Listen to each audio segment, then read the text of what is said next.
Pour ce troisième et dernier débat au stand du pôle de Renaissance communiste en France, un débat qui est organisé par les commissions lutte et action unitaire du pôle de Renaissance communiste en France et qui est intitulé « Face à Macron-Medvedev, à l'Union européenne et aux guerres de l'OTAN ».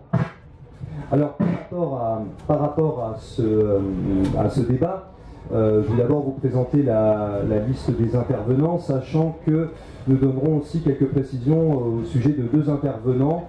Un qui malheureusement ne peut pas être présent parmi nous, à son grand regret d'ailleurs. Je vous lirai un message qu'il nous a fait parvenir ce matin.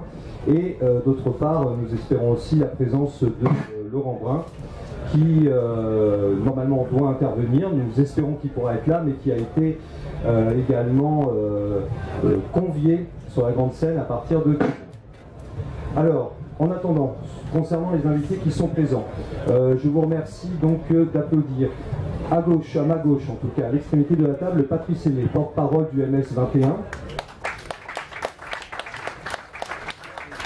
du mouvement socialiste pour le XXIe siècle, mais également, il était déjà présent hier dans le cadre de la bataille pour une hégémonie culturelle progressiste, Jean-Pierre Page, ancien dirigeant de la CGT,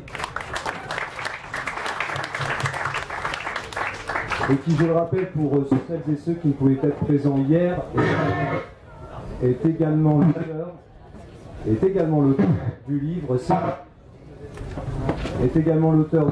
CGT, soit dite, on va y arriver, c'est bon, rassurez-vous. Donc CGT pour que les choses soient dites aux éditions d'Elga. À ma droite, tout de suite à ma droite, Georges Gasto, secrétaire national donc du pôle de Renaissance communiste en France.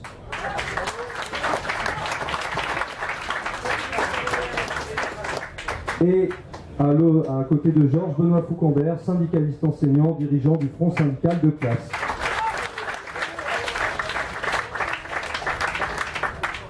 Alors, chacun des intervenants aura, étant donné que nous sommes un petit peu moins nombreux que prévu, une dizaine de minutes, disons, pour parler donc, et pouvoir prononcer leur discours. Et puis par la suite, bien entendu, vous aurez la possibilité de poser des questions qui doivent, je précise, rester brefs, puisque si je suis le maître du chronomètre pour les interventions, je le serai aussi pour les questions. Juste avant de commencer, peut-être, nous souhaiterions débuter en ayant une pensée fraternelle, sincère et chaleureuse pour nos camarades qui nous ont quittés pendant cet été. À commencer par Henriette Dubois, dit Névis sous la Résistance, qui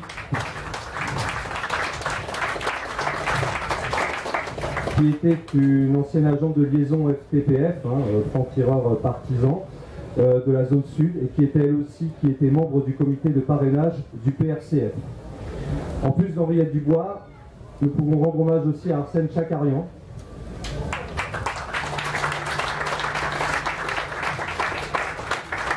qui lui également était membre du comité du parrainage du PRCF depuis la fin des années 1990 et qui, comme vous le savez certainement, était le dernier survivant du groupe de l'Affiche Rouge.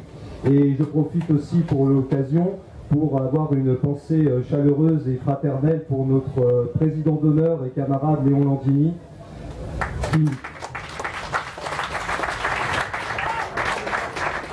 ancien FPP-MOI, médaillé de la Résistance, qui a même été décoré par l'Union soviétique, ainsi que pour notre autre camarade Pierre Franchère, tous deux ne pouvant pas être présents aujourd'hui, et je pense qu'on peut leur rendre un hommage vibrant.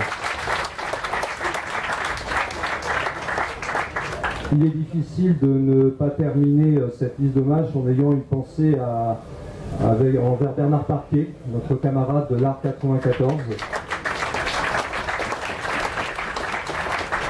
Je ne développerai pas de propos spécifiques pour lui, puisque c'est Benoît Foucambert qui se chargera lui-même de prononcer un mot au sujet de l'hommage qui lui sera rendu par la suite. Mais je pense que nous pouvons avoir une pensée. Je vais vous demander de vous lever pour respecter juste quelques instants de silence en leur mémoire.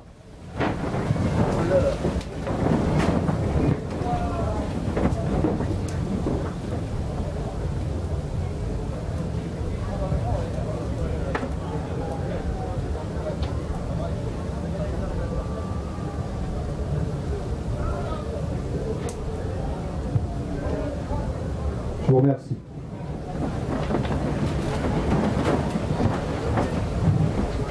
Et ce qui va permettre de faire la transition avec le débat désormais, j'aimerais simplement rappeler que finalement ce qui liait beaucoup aussi ces camarades, c'était le rôle qu'ils ont joué non seulement bien sûr dans le combat de classe, syndicaliste, politique, mais aussi sur un thème qui nous est très cher au sein du pôle de Renaissance communiste en France, à savoir la résistance antifasciste. Car il ne faut jamais oublier que les camarades dont je viens de parler étaient des résistants qui ont lutté jusqu'au sacrifice, pour eux pas de leur vie, mais malheureusement dans le cas de camarades, jusqu'au sacrifice de la vie de leurs camarades contre le fascisme.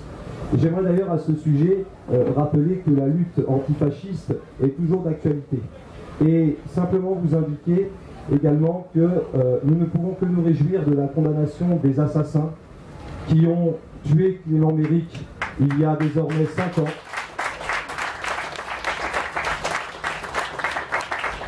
Et pour rappeler que là aussi, le pôle de Renaissance communiste en France est bel et bien sur le terrain de cette lutte antifasciste, car cela fait partie de notre ADN, et peut-être d'ailleurs dans les interventions ce sera évoqué, cette fascisation qui est souvent évoquée sur l'initiative communiste en particulier, elle est clairement au cœur de la problématique. Que faire face à Macron, MEDEF, à l'Union européenne et aux guerres de l'OTAN, car il existe un lien très fort entre ces différentes thématiques.